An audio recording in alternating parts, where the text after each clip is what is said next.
На самом краю торфяных берегов, за неимением скал, любят селиться конюки. У них первых из птиц дельты появляются птенцы. Кормят их родители с самого рождения вовсе не диетической пищей – леммингами. Чтобы прокормить потомство, охотятся и самец, и самка. Отец вернулся с добычей, а охота матери оказалась не столь удачной. У конюков, как и у большинства хищных птиц, самки больше самцов и, очевидно, менее маневренные.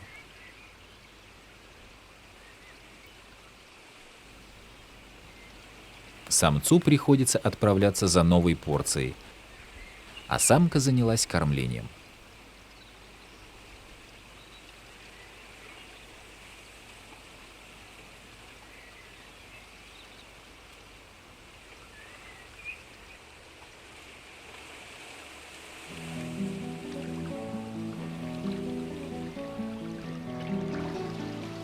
Недалеко от гнезда конюка поселился другой пернатый хищник – полярная или белая сова.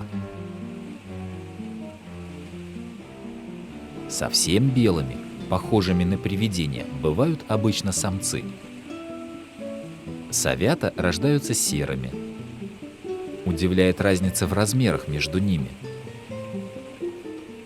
Один птенец явно вылупился после остальных.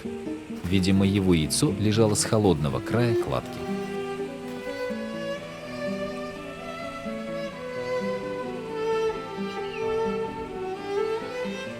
Совы-матери тоже относятся к слабым детям с большей нежностью.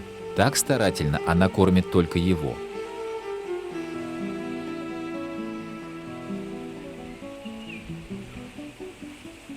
Братья и сестры терпеливо ждут.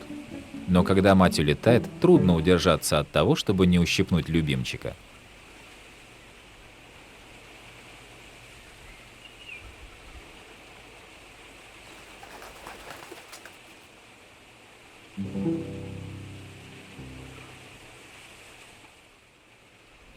Питаются совы все теми же леммингами. От численности зверьков в сезоне зависит количество птенцов в гнездах хищных птиц.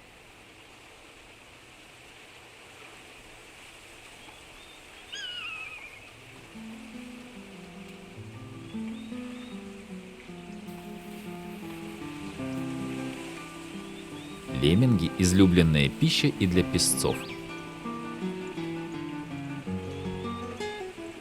Здесь, в дельте, оптимальные условия для жизни этих полярных лисиц. Они устраивают свои норы на возвышенных, сухих и песчаных местах. В июне у песцов появляется потомство. Самка обычно приносит по 6-8 щенков. На первом месяце своей жизни щенки не отходят от своих нор далеко, но с удовольствием играют под чутким присмотром матери.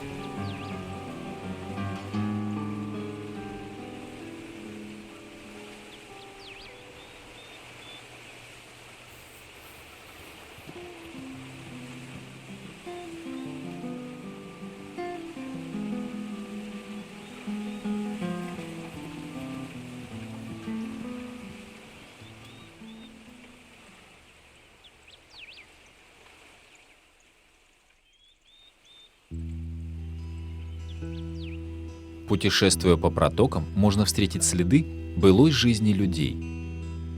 Раньше в дельте существовала своя полярная цивилизация. Эвены, эвенки, якуты, а позднее и русские переселенцы поднимались сюда летом на промысел. Бревенчатые дома, в которых жили люди, назывались поварнями. Строили их из принесенных рекой досок и бревен. Здесь до сих пор можно найти остатки старинной утвари охотников и рыболовов.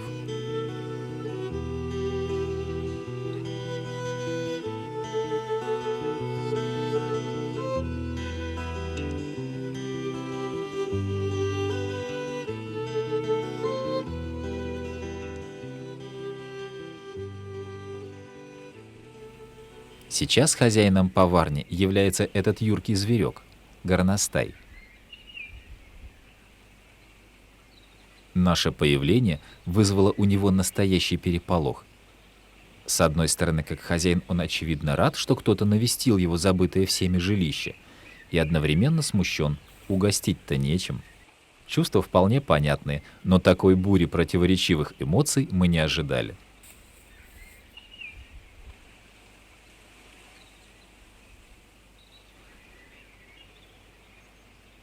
Вспомнив о том, что у него что-то осталось, он попытался или угостить, или спрятать это от нас. Конечно, это был все тот же лемминг. В результате своих метаний горностай решил гостей сегодня не принимать и спрятался за какой-то корягой. Впрочем, мы и не настаивали, оставив хозяина среди его развалин.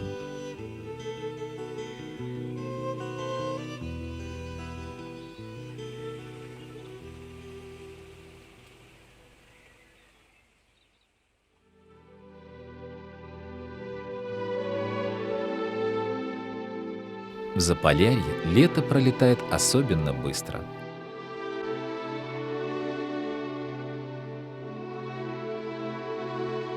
В начале августа уже чувствуется дыхание осени. Полярный день заканчивается. Солнце по вечерам все ниже опускается к горизонту.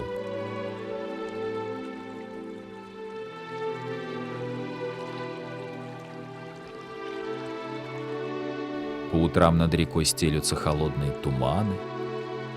Погода меняется.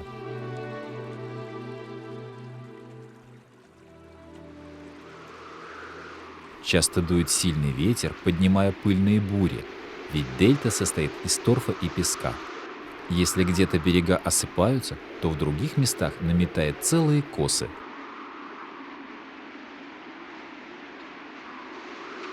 Дельта Лен постоянно меняет свои очертания. Настало время взросления и роста молодняка. Щенки песцов уже подросли и ведут себя довольно смело. Теперь они уже и в отсутствии матери не прячутся в нору. Уже скоро семья распадется, и молодые песцы разбредутся по тундре.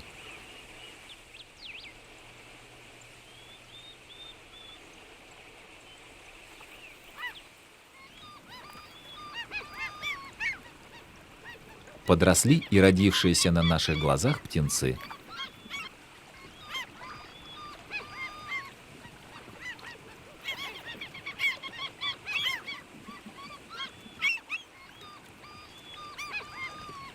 В августе главная задача птенцов — научиться летать.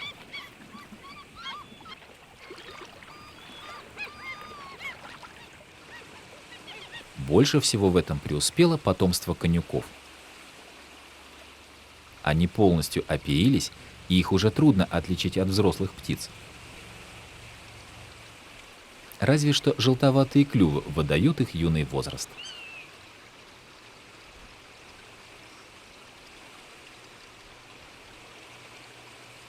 Дикие северные олени, встречающиеся здесь, в большинстве своем непостоянные жители дельты.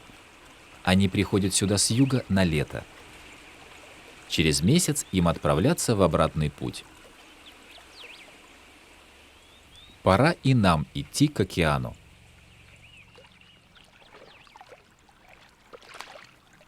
Перед отъездом мы вспомнили еще об одном существе, с которым встречались в начале лета. Точнее, оно само напомнило нам о себе, бесшумно соскользнув с обрыва.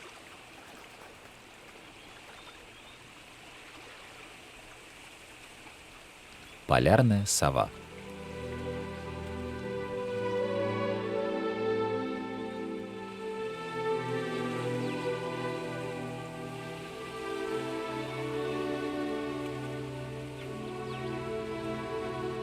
Теперь нас навсегда привязал к этому далекому северному краю гипнотический взгляд птенца белой совы.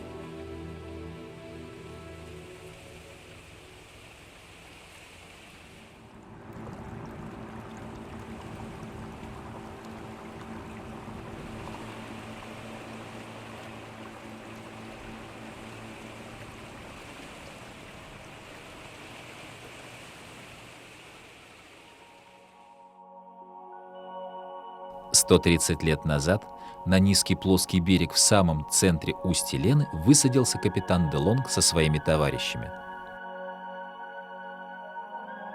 Почва такая сырая, что за ночь мы еще больше промокли. Как правило, промокают и спальные мешки, и одежда, записал он в дневнике. Что же, с тех пор ничего не изменилось. Здесь какие-то странные, нереальные масштабы. В тундре из-за резкой разницы в нагреве слоев воздуха нередки миражи, но тут было что-то другое.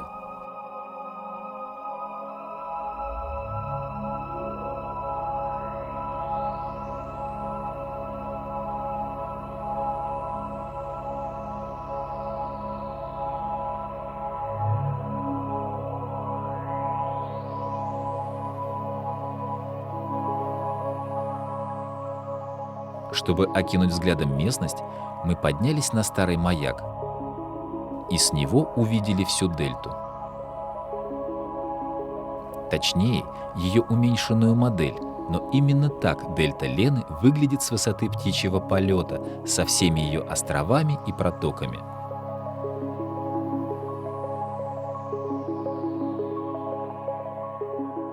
Как паутина, она таит опасность и вместе с тем сама по себе очень хрупкая.